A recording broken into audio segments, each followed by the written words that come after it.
I gotta see this. Yeah, Okay, it's not. Ashley is tough to convince. And I don't Ashley. believe the chess match burns You don't 500 burn it calories either? either. No, absolutely not. If that were the case, why are not like surgeons and even chess players like ripped AF? Yeah. Like what? Yeah. No. I would like to say I love how you're Maybe 50 calories. You know what I love though? I do love that you're not easily convinced. Yeah. Because I'm the same way. I'm like, no, I want to ask why. Like, what would the reason be, right? So that's Yeah. good. I do like that. But yeah, I might have taken that at face value too easily, and I'm disappointed about it that I did. So, but I'm gonna look it up. So supposedly, maybe one of you guys can help us out. Supposedly, when you play chess at like a high level, that you're using your brain so much that you burn a lot more calories than just at rest, at just like sitting there, even though you are just sitting there.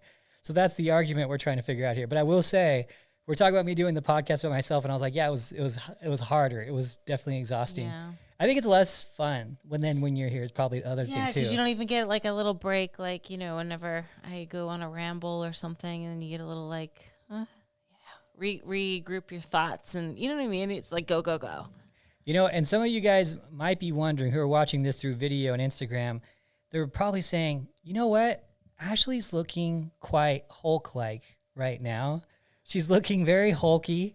And you know what? She has, she's got a few weeks before the next show. So she's going into like I don't want to say a real off season, but an Ashley off season. Just like 6 weeks. And I have for her this Hulk mug. Heck yeah. This Hulk mug for Ashley to get more Turn gains it so they can see also the full version of it. Oh, the full version of it, yeah. So she can get those off-season gains in the morning time. Heck yeah. Yes, It's like an angry one too. Yeah, he's going to attack the day, Ashley. That applies to me. Very much relates to me. Oh yeah. And then we're gonna try a new workout, some new workout stuff, some extra high volume stuff for a very short period of time, maybe 4 to 6 weeks of doing things like every day. I think we can follow up with it and see. That would be good.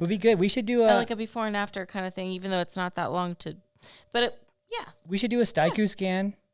We could do a Staiku scan maybe tomorrow or something before you're not pumped or anything like that. And then do one at the end of the 6 weeks and see if that 4 to 6 weeks, see if how your shoulders are feeling. We're going to do this, attack this like 5 days a week type of thing. They've been doing it in Brazil, and I've tried it with 4 people now. And it's been working. I've been doing it with glutes. So I am doing my own stuff right now, researching, and it's good problem is with research is it doesn't address high level, high performing athletes like you who have a very high recovery ability, more so than what you'd get in like a study with a bunch of college students being used in it. So this is fun. This has got it's and fun. I don't know if you specified, we're going to target mostly the upper body, the shoulders, because it's the stubborn area on me. Gosh, where's your stubborn area? Is it your calves? Yeah, the calves. That's why move. I got. Have you ever seen my calves? No, I think you flashed me a calf one time. It was for like Forget $1. what it looks like. But you're always wearing pants. It's funny. I never wear shorts like ever. Kimber's like, if we go to the beach, do you wear board shorts? I'm like, yes, of course I wear board shorts to the beach. It's pretty funny.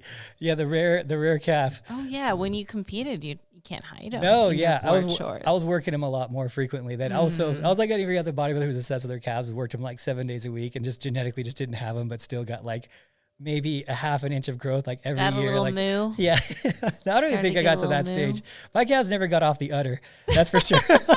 they were on the udder lifelong, even when I was bodybuilding. Yeah. Hey, can I get that from you, Ash? That water jug?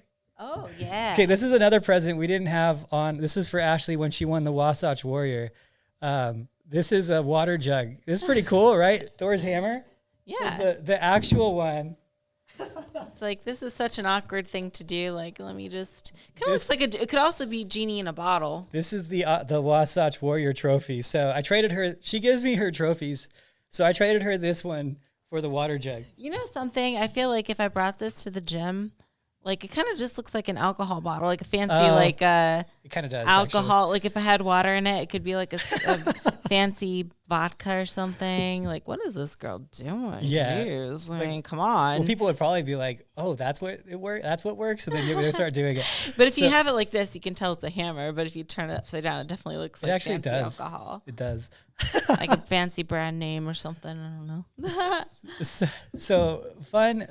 We have this topic that came about today, and it came about from our friend Greg Doucette, who did a video, and it actually reminded me of things that you said, like you said, training your taste buds. Mm-hmm. And my taste buds are ripped to the max. I don't know if you saw them lately. I know we're talking a lot about like, glutes and shoulders, but taste buds. These taste buds, man, they got like biceps and veins and stuff going on in there, and they've got like 6 packs. I would say your taste buds are really your buds. They are really your my buddy. buds. Yeah, they're your buddy. And I don't think everyone else's taste buds are as much their buddy as yours are. Dude, my taste buds like bench press 300 last weekend. You know what I'm saying? They're just really good to you, And I was like, well, okay, how do we go about Kenny's on here? Kenny. So how do we go about training your taste buds, right? And what does that even mean? And this was really cool because there's 2 things that we're going to bring up on video here that really talked about training your taste buds. And I think that, well, I know that for sure, you and I get a lot of slack for like saying, don't eat these things, like be clean all year, stay lean. And people who have a hard time staying lean and start to have a hard time with their diet kind of villainize us for that. At least me, because I promote it so much with our girls. I just know how hard it is to get in shape for a show when you're constantly transforming into show. And I know what happens over the career of an athlete who does that. It's not a long career when they're constantly transforming.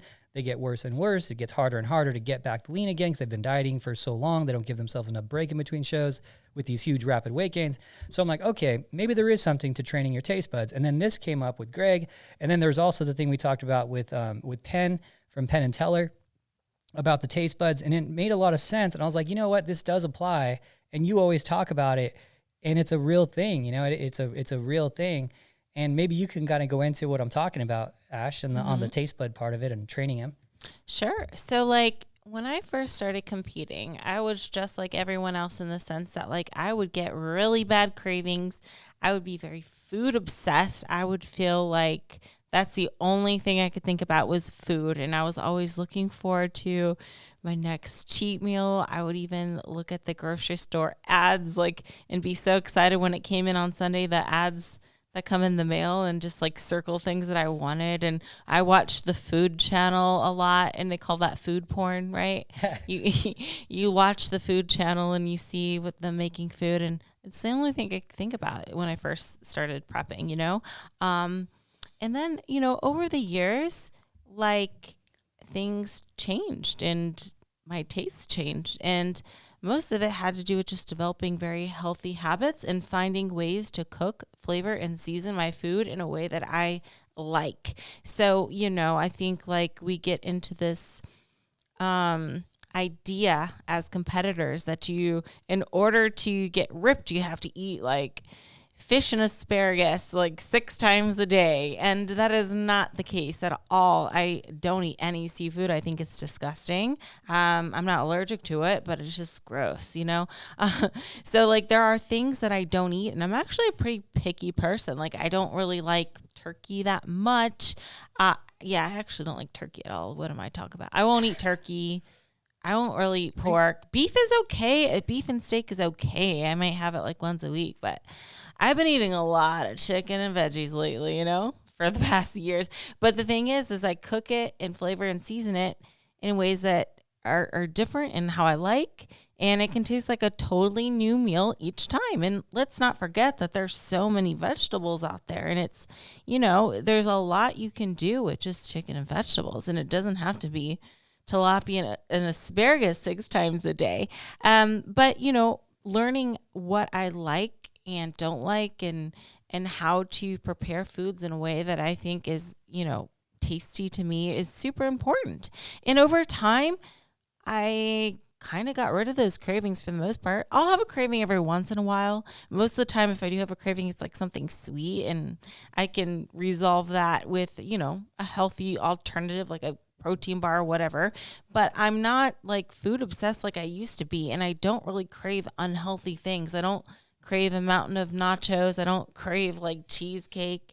Like, I might have a slight craving for something sweet, but like I said, there's so many great options these days for dieting that you can kind of make pretty good substitutions for almost anything that you are craving at the moment. But yeah, I don't really have that urge anymore to like after a show have this huge meal or something. Like I'm more like, I'd rather have a shower and relax. Like it's just I think it's just I just return my taste buds, honestly. Yeah, and we're gonna go into that in a little bit of some other people who've done that, and it kind of shows that application like maybe is a real thing. I don't think it's something you can ever prove, but one of the ones that kind of turned me on to this too. So you talked about it before. You said training your taste buds. I think I've gone through that. I don't have any issues at this point not eating. I use a weird reason as well. So my reasoning is kind of a little different sometimes, but I just don't have the craving too. So I also need to address that. I've been doing it so long because when I was bodybuilding though, I was more into having foods here and there. What happened with me was when I was bodybuilding and then I would do a show, I did it 3 times where like right after the show, I went, I ate everything I saw. And then I got to the point once, like my last time I did it, I threw up. And I remember I threw up and then I was like, oh, I'm hungry again. And so I ate more. And I was like, I can't believe I'm eating like after I threw up from being so full of food. And so like, it was so different of food too. I think it was a difference of food too from what I was eating. It wasn't clean, like right after a show. And then I remember once I like pulled over on the road on the way home from the show, threw up, came back home, ate, threw up again, and then kept eating the same food that caused me. I was like, this is a problem, right? Like, so after that, I was like, okay, I never want to feel like that again. What happened to make me feel that way? And then since then, I never really have done it again, but it was more about me being afraid of throwing up because that was not fun. I don't like that feeling at all. It hurts my chest, And so like, I was more afraid of it and I was like, oh, I'll just eat clean and I want to stay lean anyway and whatever, right? And then it went on for years and years of me just staying clean, kind of not wanting to go through that again and not wanting to gain the weight back. I was kind of afraid of gaining the weight back, which I think wasn't the healthiest way of going about things. I was more of afraid of it. And now I don't do it. 1, I don't desire it because it's been so many years. But 2, it's like, to me, I'm like, well, I'm not like a ripped bodybuilder now anymore. I don't really even deserve to have those cheat meal type things, right? Like I eat whenever I want to eat. I eat. I don't eat very badly, but I'll eat something. Like yesterday I went to Korean barbecue. I made the right choices, but I still got to eat out there. It was mostly chicken breast and stuff. I still got to enjoy the day and have fun and I don't even think I had anything. I think I had one, like 4 pieces of a sushi roll that was like, might've been a little bad. So I give myself enough freedom where I don't really have any of these crazy desires. That's like, a good point. Yeah. Like the overly restricted people, those tilapia and asparagus with no seasoning people or boiled chicken with broccoli people. I think that's just setting themselves up for just like disaster, because I think when you restrict yourself so much and you're so like, strict with that and there's no leniency, it does make you want that more, I think. And that I'm not like too, what's the word we're looking for? Too, loose with rigid. I'm not too rigid. Like for sure. I eat healthy. I don't weigh my food. If like I have a craving, I satisfy it with another diet food or whatever. But like, I'm not like one of those people that's like, oh my God, I'm eating out at a restaurant. I gotta bring my scale and bring my chicken in a plastic bag and with my lettuce and I'm not like that at all. And I think that surprises a lot of people because they would think that, oh, since she doesn't eat bad, she must go the total opposite way and is so rigid and strict that she doesn't have any freedom and she must be miserable. And that's not the case. I'm very easygoing, I think, with my diet. I think it's like you got to find that little in between, right? That you're not like so like restrictive, like, and of course if I'm closer to a show, I'll be way more strict and I'll be way more careful. And the same thing goes for the people out there that's prepping. Like, I guess you got to ask yourself too, is like, are you behind with your prep, or are you on track, or are you ahead of the game, right? So if you're behind, yeah, you're probably going to have to be like one of those super strict people. But that doesn't mean you can't use seasonings or condiments that are like low or 0 calories, right? It doesn't have to be that intense, like it, like to the point where, some people even ask me, do you have like coffee? Is black coffee okay? And it's like, well, why the heck wouldn't it be okay? Yeah. It's like, what, 5 calories a glass? I'll burn that walking to the parking lot if I park my car farther away. Burn that pouring the coffee. Yeah, exactly. Some people get so like obsessed and strict with every little calorie, but they're not looking at the bigger picture. Like, what put them in that position to where they're counting calories that closely? You must be behind then. You know what I mean? So the idea is like, let's not be that. Don't let yourself go that much to where you have to be that strict. It's, I think it's not the best for the long run to be that rigid where you can't even have black coffee. Like, come on. Yeah. And I think people automatically assume that you're like that because of how we talk about the off-season stuff. Yeah. And I'm like, no, it's not like that. Our prep plans aren't like that. Like, so for example, on a menu plan because Ashley does menu plans. She just works with clients all over too. And the menu plans that it'll say, chicken, turkey, lean pork, lean beef, egg whites, this, that, and have all these different options for a menu. So it's not like you're only eating fish. It's like, okay, you got 9 proteins, you got 9 carbs, you got 15 vegetables you can select from. You can make a meal like 100 different ways, right, with those options. So we're not saying super restricted on like just doing tilapia and asparagus. And I think that those are the people that do go and just as soon as the show's over, it's like the world opened up to them. Because that's how I used to prep, and that's what happened to me before, But now, I mean, it's super realistic to have a burger even in prep. Like that's it's within all the food options that are there. Kind of, you might have to make adjustments, and like maybe when you're in the last couple weeks of prep, you might have to do like a rice cake hamburger, but whatever, it's still, you know what I mean? It still does the trick type of thing. It's like, it's like that all or nothing mindset, which I'm not like that at all. Yeah. I think there is like a gray area in between, and that's, just it's a more relaxing way to diet because I don't dread it. I'm like, it is what it is. It's just like, it's just food. Even after a show, I'm not, it's like, okay, I'll just, I'll have something tonight. My go-to is like a Diet Coke, or I should say Diet Root Beer, and like a protein bar is so satisfying to me after a show. Like that is like money after a show. It's like, and a shower. But I'm not like, oh my God, I gotta have a large burger and fries and a cheesecake after and candy. And it's like, it's not like that for me, really. It's just like, I think it's important to realize like that there is a little bit of a gray area in leniency. It doesn't have to be all or nothing. It doesn't have to be so extreme in the in season versus so extreme in the off season. You shouldn't be dieting that much differently to where it's like night and day. Yeah, and I think that over the course of time, we can get to this thing we call, training your taste buds. So Yes. I want to go into, now play the video too. We have 2 different videos here. Let's first go into, let's go into Greg's, because he discussed like kind of the science behind it a little bit. So thanks for this, Greg. If you guys aren't watching his channel, he's got some cool stuff. He's got some drama stuff too. I was on his channel a few times. Yeah. Good. How many times are we going to end up on these channels over the course of our lifetime? He's Team Ashley. So he is Team Ashley, though. I do like Greg. He's cool. He's cool. Yeah, we've talked only a couple times with that.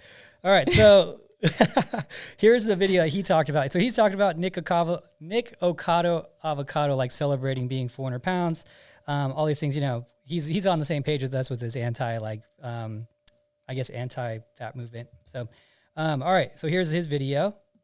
These mukbang videos and eating the most delicious foods in the world, but it doesn't actually taste that good to him in comparison to me, who eats a lot healthier. Let me tell you, the bigger you get, the further above your genetic set point you are, the less hungry you get. The less ghrelin's released, the lower your leptin levels, and so you're not as hungry and food doesn't taste as good.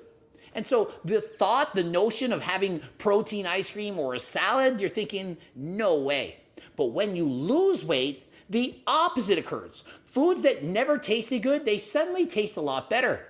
You get used to having less sugar, less fat, less calories, and your body suddenly makes all the foods more appetizing. And so if you're thinking, I can't give up these McDonald's burgers, fries, chicken nuggets, there's no way I could go without it. Trust me, if you lose the weight, other foods that have less sugar, fat, calories, you're gonna suddenly start tasting that much better. And so it's actually easier to lose weight than you think. You're thinking, I can't go with. So for some of you guys who couldn't hear the video, I guess some of them couldn't hear it. He's talking a lot about just how it's different when you're in different states. So when you are, overweight and you're eating, I would compare it to more of like an off-season thing. Maybe you've gained a lot of weight in the off-season.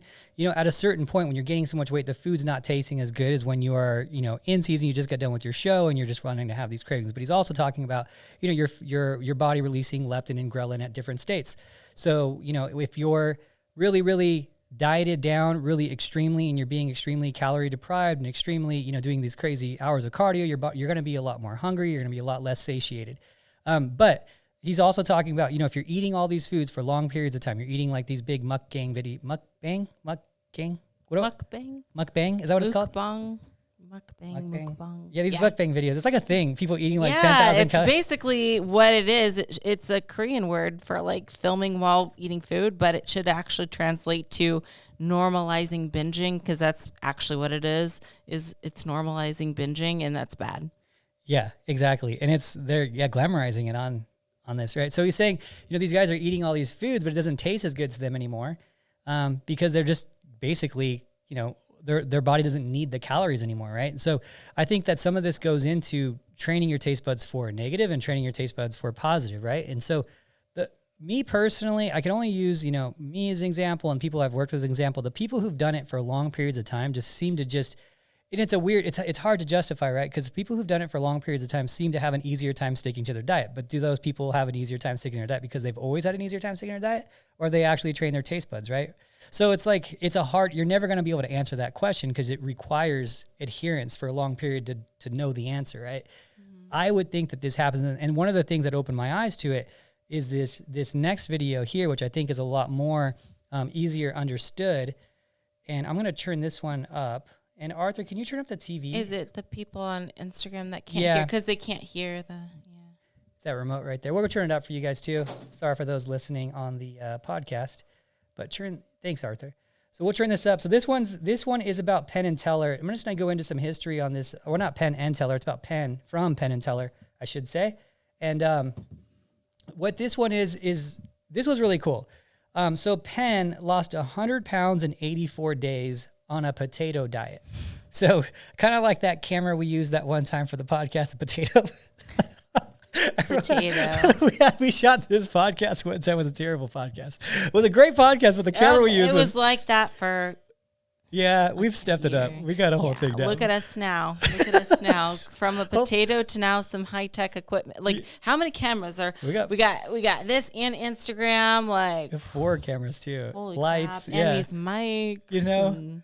Wow. I know. We got to make the background prettier though. I want to do something with it. I'll get your input on it. Okay. But anyway, that was such a I guess it was just a good segue. But anyway, so Penn lost 100 pounds in 84 days going on a potato diet, right? And everyone's like, why would you just do a potato diet, right? It doesn't make any sense. Well, the thought process was, if you stick to one food, extremely restricted, at the end of it, maybe your taste buds would not crave these other foods because you basically had such a bland palate of taste buds and obviously you're going to be calorie restricted because you're not going to want to eat so much of that potato because it's boring, right? So that's kind of like the thought process behind it. I do not recommend this diet.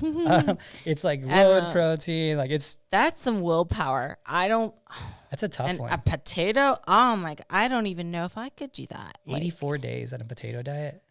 Wow, that's something else. I did a vegan diet for 30 days. I could do vegan. I like vegan foods. Dude, vegan foods I liked awesome. It a lot. Like 3 days in, I was cool. And then after, what's weird about the vegan diet is I started craving meat, which maybe I trained my taste buds to like meat, and I felt like I was missing it. I've never craved the texture of meat before in my life. But when I went on a vegan diet for 30 days, I craved the texture of meat. It wasn't the meat itself. It was the texture.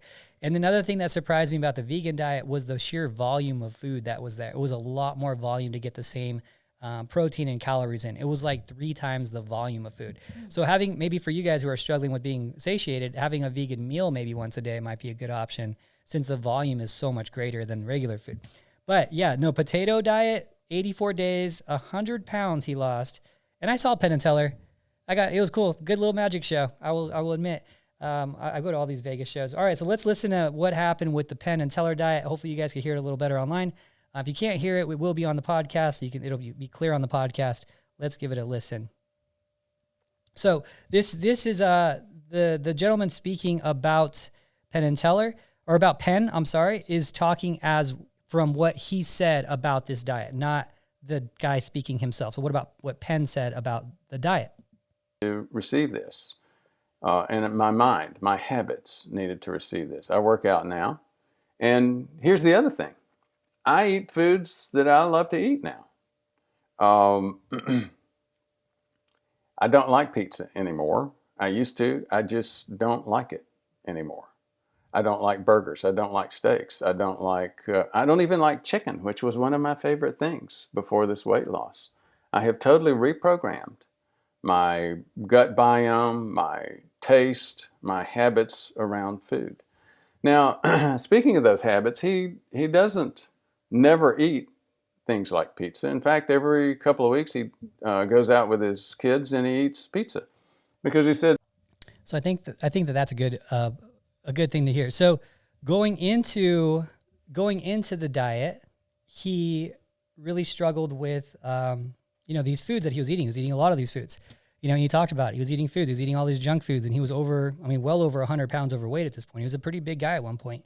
Now he's pretty lean. He's actually, what's funny is I went to his show, and the show, like any Vegas show, it usually starts off with something out here. Like I went to one on the weekend. It was pretty fun. There was this like magic guy, and he like came and he sat on Kimber and like he took her phone and started taking selfies and stuff. He goes, they just always mess with you. It's like fun before the show starts, like entertainment. And Penn was on stage playing, I don't know if it's a cello. I don't know these things. It was big. It was like, it's a bass. I don't know. Anyway, he's playing an instrument and I didn't know it was him. He was there in front of me, like right in front of me the whole time. And I didn't realize it was him because I haven't seen him since this like giant weight loss. So it was a dramatic difference. I was like, oh wow, no, that is him. That's him. It's crazy. So anyway, so he went into this diet craving these foods that were obviously unhealthy for him, probably shortening his lifespan, keeping him overweight. And then he did his potato diet and got done with it. And then he was like, I don't really want these foods anymore. Kind of how, we're talking. I don't really crave, pizza anymore. I don't crave these things anymore. And I think that for everyone here listening to this that struggle with their post-show, which is a large majority of people, and I don't ever want to bash you guys. I hope that you don't ever take it that way. I'm never bashing you guys. I just want you guys to be better. I know you guys can do this. If this guy can do this, like you guys can do this. Like if you can step on stage in a bikini or, sparkly man panties. And I like that. You like that? And be there and go through 16 weeks of grinding. And I don't think Penn is a better dieter than you guys. Like, right? I mean, I don't see that being the case. Having more dedication to diet than people in the contest prep world. So I just want everyone to reach their potential, and I want everyone to find a way that's successful for them. And I want you guys to know, who are going through that yo-yo and struggling, going in and out and gaining 20, 30 pounds post-show, that there is an answer to it long-term if you just adhere to it for a longer period of time. And there's some stuff out there that maybe you guys can look up this Penn, thing, look up that Greg Doucette video, how he talks about these things, look up more videos about that. I don't know how far we can dive into this taste bud training. I don't know how much is out there about it, right? Mm-hmm. But to me as a coach and working with thousands of athletes, over the years, I mean, it's been a long time, but we have like just in our system, like over 7,000 people we've worked with over in the Team Elite Physique system, over the years. We're talking 20 years here, just that many people alone. I've learned some things. I've seen some trends. I've seen some, things that have happened in a consistent basis. And it just seems to be that that's a real thing, that it's a real case. And this is a perfect example. He hasn't gained the weight back. He doesn't have the cravings like he had before. it seems like he's just training his taste buds. You know, I don't know how much of that is a real thing, but it looks like it is to me. Yeah. It's very surprising that like he went all out like that to the like extreme, you know, which, you know, is, I would even say probably worse than tilapia and asparagus, but, Pretty hardcore. yeah, that is hardcore. It's a very interesting food to choose, I would say. And the good news is you don't even have to do a potato to apply the same rules, right? Even just cleaning up your diet. And I hate the word clean food, but like, you know what I'm saying? Get rid of the empty calories as much as you can. And you might surprise yourself how like much you don't miss them once you get in habit and routine. And, you know, I've brought it up before that when you are prepping, I find it that like for most people, the hardest part is like that first like few weeks or even a month of dieting, right? Because you kind of have to get into the swing of like, okay, I'm going from eating whatever to now I'm eating healthier foods. And at first you might not like it or you might not prefer it, but once you get in the habit, you're like, okay, I'm actually looking forward to this meal now. Like it's kind of like getting started is the hardest part, which I think most people would think it's like the end of prep, like a few weeks before a show. But I find that most people, like that last few weeks of prep, for a lot of people, is just like food is fuel at this point. Like, you know what I mean?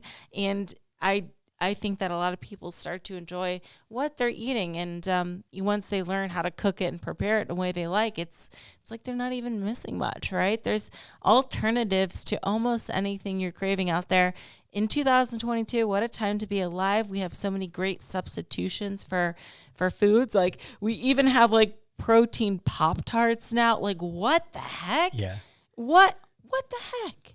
You know, that is crazy. There should be no excuses like for missing certain foods because there's an alternative, and maybe it doesn't taste exactly the same, but that's just something you got to get used to. I would say probably the biggest downside to those foods in comparison to your traditional junk food is it is a bit more expensive. If we're honest, it is a bit more expensive. Like for the Pop-Tarts, it's, you know, you get like 12 of them for $24. If you went to Walmart and bought 24 Pop-Tarts, it would be like what, $3? I don't know. So like it's just like there's, of course you have to make a little sacrifices here and there, but ultimately you can definitely make it work. There are alternatives to everything. You can even substitute your favorite recipes for healthier versions. And I know Sam does that a lot.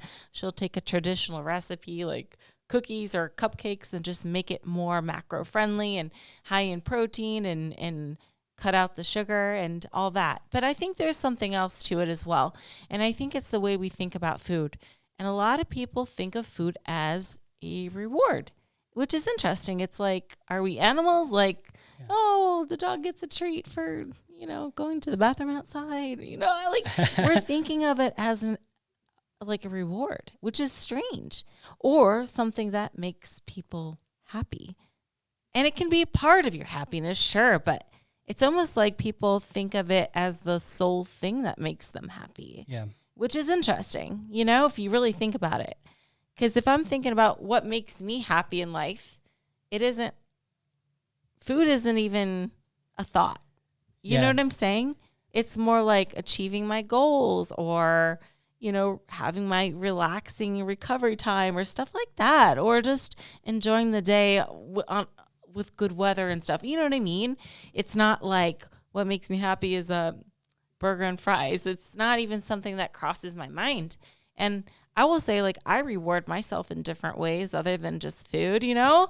Like I always say I like having my like day of pampering at the spa or getting a massage and getting my nails done or hair, just relaxing, just, you know, soaking it all in. I don't really consider like food as part of like my reward. And, you know, I have like this catchphrase, you know, after a show, sometimes I'll say, when somebody asks me, so what are you going to have for a cheat meal tonight? And I'm like, I don't know. I'm kind of full off this win. This W was very satisfying. I don't think I need a burger and fries, or something along the lines of like, yeah, I don't know. My goals taste better than this cheesecake would. Yeah. So, you know, it's kind of like that 5 minutes of satisfaction of a cheesecake versus like memories to last a lifetime and being proud of yourself. And, you know, I think that it is okay to have like food that can kind of, you can incorporate it as part of your reward, but it shouldn't be like the main focus. It can be like part of a day of just relaxing and just, you know, going off a little bit, but it doesn't need to be the sole reward. We're not animals, you know, we're not caged animals that get a treat for doing tricks. Well, even then, caged like animals for treats, for doing things. Like Dudes is in the office all the time, and I give him the snacks, but I give him the same snack. I've been giving him the same snack for like 3 years. You know what I mean? It's like the same, but he's so excited about it every time, you know, because his taste buds are, I pull out the little snack bag and I'm like, okay, here's your 1,000th snack of like whatever it even tastes like. Yeah. It's not like a brownie, you know, it's like this dog treat. And he's like, oh my gosh, it's the best. I can't believe it. I'm getting this today. Like, it's like, why are, you know what I mean? It's like, you imagine if like a dog was like, oh no, I'll take a cheese. Like, it's funny, but it's just the way that their taste buds are trained and their thoughts are behind food, just for survival, right? Which is how, what you're talking about at the end, I think that's important to go into too, is that I think when I was doing shows, I was the same way. There was a point where the suffering of prep, you know, and it's funny because even these days I'll get like a bikini competitor who's like 120 pounds, who's eating like 1,500 calories and doing like 45 minutes of cardio. She's like, oh, I'm dying during prep. And I was like, I was 190 eating like 1,100 doing like an hour of cardio, right? And like, even that wasn't considered extreme. I had friends that had to make classic physique. Like my friend, you know, Russ, he said at one point he's eating like 950 calories and doing like 2 hours of cardio just to make weight. And he was like, oh my God. Yeah, he's like, it's fine. He's like, I enjoy the suffering. He's like, when it hurts, like when my stomach hurts, it just means that it's working. And I was like he really does bask in the glory of suffering. He loves, like, for him, it's a different state of mind. I admire that about him a lot, because you do not question his intensity when he's in diet. But that's just, it's funny because these girls will say these things at like 1,500 calories and like half the weight of, you know, Chris Bump said he was at, I think he said, now you could fact check me on this. I think they said he was at 1,200 calories at one point, his last prep, because he had to make weight. The guy's like 250 pounds. And he's a big man. He's a really big man. And he's like, so it's funny when these people are like, oh, I'm suffering. But anyway, towards the end of prep, even at that low of calories and that high of energy output, you know, the intensity of the workouts, it didn't go down. The weights went down. I couldn't keep that part of it up, but the intensity was all in the mindset, I think. And then the hunger was not really a factor at that point. I was just so in the zone. And I think everyone who does prep at the end gets in the zone so much that they don't even care. Like most people do. Most people aren't complaining the last few weeks of prep. It's just like go time. And what I've also found is that sometimes I'll have people struggling to lose weight, to lose body fat in prep. And it'll be like a 16-week prep, and it's like a grind all the way. And then week like 4 hits, and it's like, oh, 1 month out. And then all of a sudden the results start coming. Mm-hmm. And I'm like, what changed? Because it should be slowing this last month. It shouldn't be speeding up. What changed? I'm like, oh, their mindset changed. They're not doing the little snacks. They're going with full intensity to the gym. They're training every day like, oh, I'm running out of time.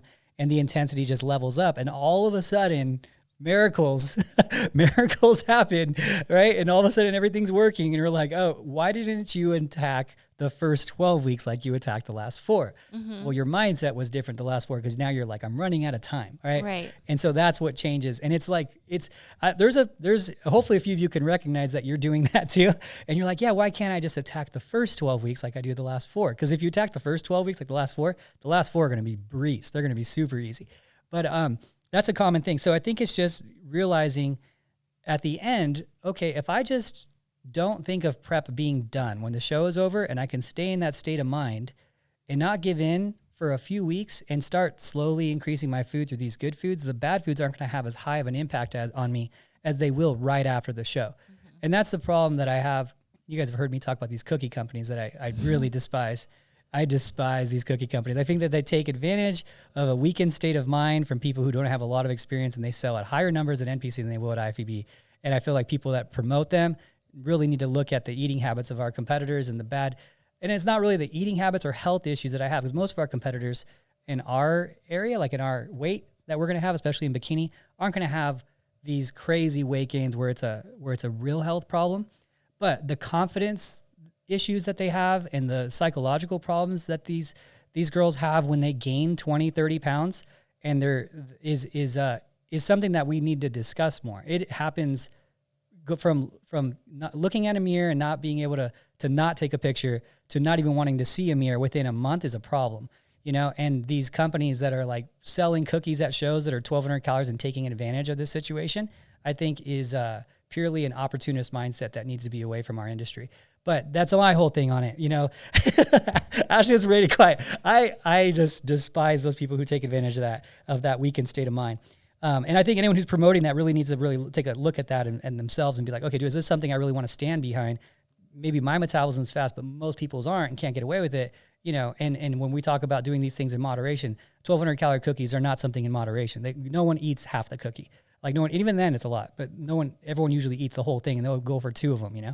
So anyway, that being said, if you could just stick to it and come up with a proper reverse plan, I usually tell everyone post-show, you know, have a steak and potato, have a steak and fries. Like it's still pretty darn good, you know. Even have a glass of wine if you want a drink. The next morning, maybe have something small, and then go back to your diet and let's start increasing you from there. You should get the taste out of your mind. I don't think it's unrealistic to say that, you know. Right. And you know, I'm not saying no, continue to eat chicken and and only broccoli, you know, right after the show when all your friends are eating whatever, you know. So, but understand you're in a very susceptible spot to be gaining back body fat at a very rapid rate when you're in that state. And then that is going to be the most critical time. And that's when you see everyone gaining those 20 pounds that first month post-show is when their body isn't adjusted now from the higher calorie intake and they just rapidly increase calories. So I think that if you can just stay in that state of mind of those last couple of weeks and realize that it's within your capabilities, you know, what does it take for you to do that? Even with more food, it should be easier. So what does it take? What is the missing piece for you to do that? And I don't know how you got to the place that you did, but it did take, I think it took some learning. Oh yeah, definitely. I mean, I've made mistakes before and I've definitely overdone it after shows back in the earlier days before meeting Adam. And, you know, it's not worth it. And I've overdone it and just felt like crap the next day, the next week. Your body's just like, what the heck just you? And I think of it in a different way than I think most people do. A lot of people, again, do I deserve this. This is my reward for working so hard for 16 weeks during this prep, and I'm just going to eat whatever the heck I want. And I think of it in a different way. I'm like, my body did some incredible things over this last 16 weeks of prep, and I pushed it hard. I worked so hard, and, my body deserves the best, and it deserves, of course, a little bit of a break, but it does not deserve like me basically like binging, and that's not going to make your body happy. You know, it's going to make your taste buds happy for like 20 minutes while you eat it, but it's not going to do any good for your body when you overdo it like that. And when I'm saying overdo it, I'm not saying like the steak and fries. I'm talking about all out, like everything that can fit in your stomach kind of binge, right? Yeah, your body won't appreciate that much, especially if you haven't had those foods in a while. You're going to not feel very good or look very good in the next week or so. And I want to treat my body right, and I want to do everything I can to, reward it in the best way possible, and that's not by force feeding it. And I think too is like when we have a taste of like the real sugars and like junk food, I think it starts the cycle all over again. You get a taste for that, and then it's like, oh, I want more. I want more and more and more. And the longer you go with having those foods, the harder it is to kick that habit again. It's like you re-triggered that taste. And I think for me, I'm not like a perfect dieter, right? It's not like I've stuck 100% even after shows and stuff. It's like I get curious taste buds. I think sometimes I'll want to try like a little bite here and there. Like, oh, Adam, what's that on your plate? Can I have one of the, oh, okay. And then I get the taste and I'm like, okay, But I cut myself off. Like I'm a sampler. I'll sample things. Yeah. So I get curious taste buds, but I think like I really that you got to be very aware of when to cut yourself off. Like like okay, that's that. I tasted one of your potatoes or whatever. I'm good. All right. On to the next. And I think it's like that, especially like that post-show meal and the day following, if you don't cut yourself off after the Sunday after your show, you're going to start to get in that habit again of like, okay, eating whatever. Oh, this real chocolate cake tastes way better than my protein bar does. It's because you've re-triggered that taste bud. And it's like, you're at a very weak state at that point, and you're going to likely continue on with that habit, and it could be a downward spiral depending on who it is. So I think it's important to realize like how mentally strong are you with having post-show foods, right? If you know that you're not, better not to have that even as a temptation, right? And I see like people bring all these dozen of cupcakes and donuts and everything into their hotel room and bags of candy for post-show as if it's going to be discontinued or something. Like, I promise you there will always be donuts for you. You don't need a whole dozen. You don't need a whole bag of candy. You're setting yourself up for failure, because I doubt you're just going to have like one of those pieces of candy out of that 1 pound bag. I doubt it. Like, you know what I'm saying? So just realize that junk food's always going to be around. You don't need to seek it out and put it in front of your face after a show when you're the most vulnerable, because it's likely not going to turn out good, Yeah. And, what's funny is I've been through that donut thing where someone was like, I just want to taste different ones. And they bought 4 of them when it was when I was in Denver, and they had we have Voodoo Donuts out there, which is like a really good donut spot in Denver. And, she got 4 different ones. And she's like, I just want a bite of each. That's all. And then by the time the night was over, all 4 were gone. I was like, it just doesn't work. It just doesn't, like, unless you cut them and took them and like gave the rest there. Yeah. It was pretty, yeah. It's funny. That was a really funny day too. Cause there was these homeless guys in front of the Voodoo thing. And, I ended up buying like some donuts for them.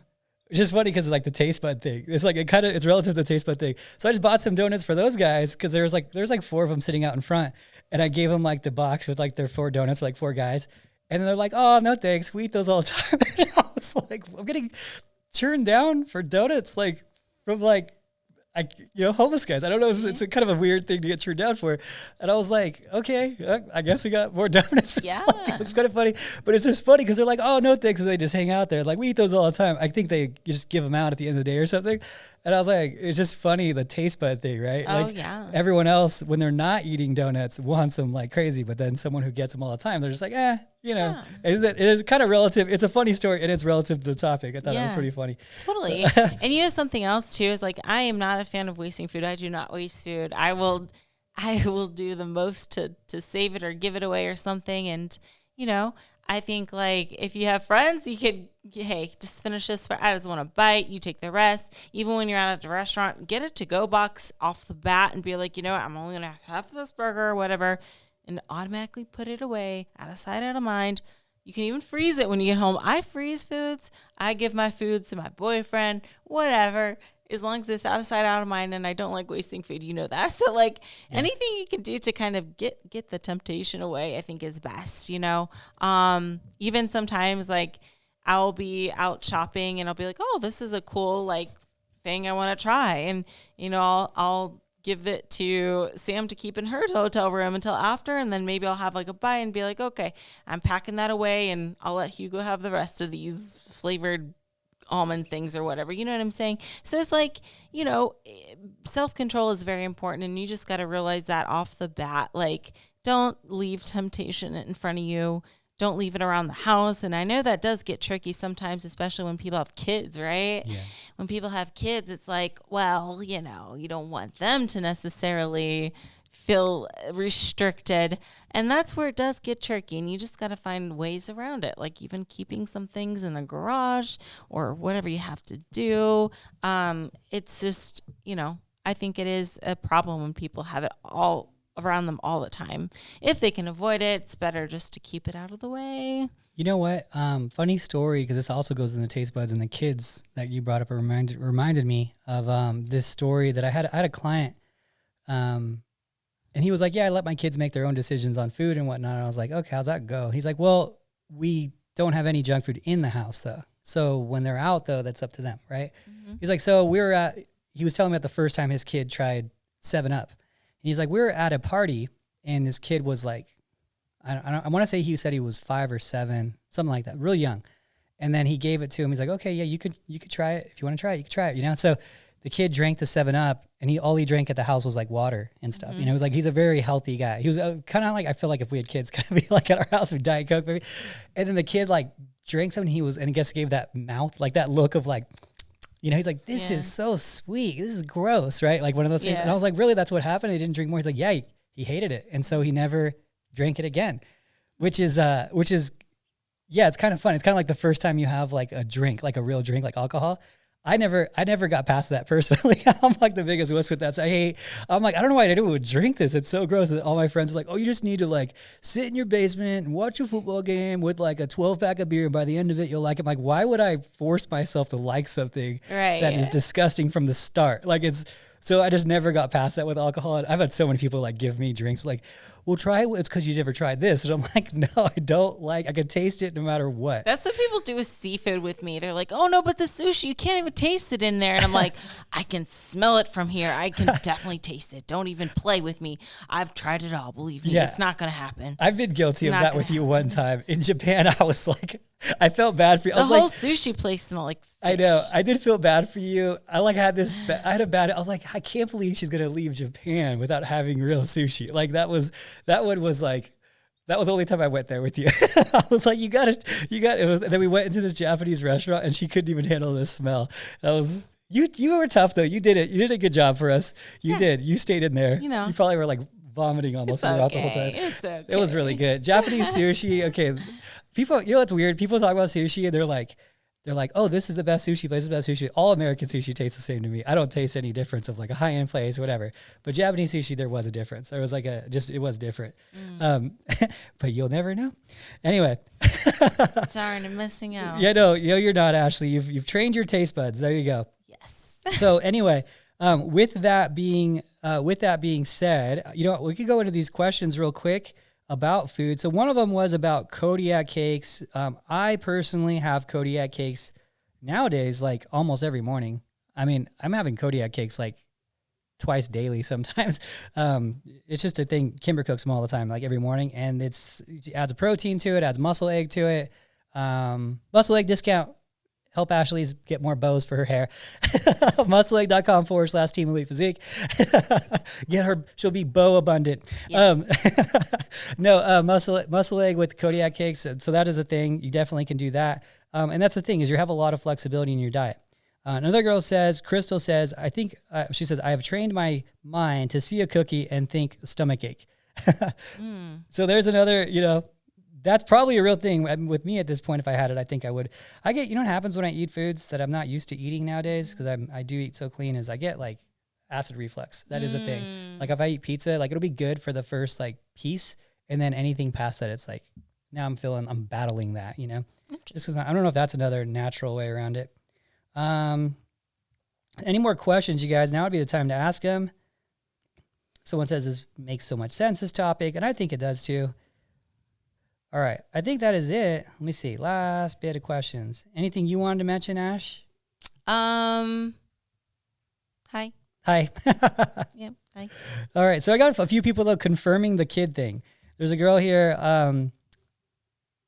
Labella. She says, my daughter doesn't need all that sugar either.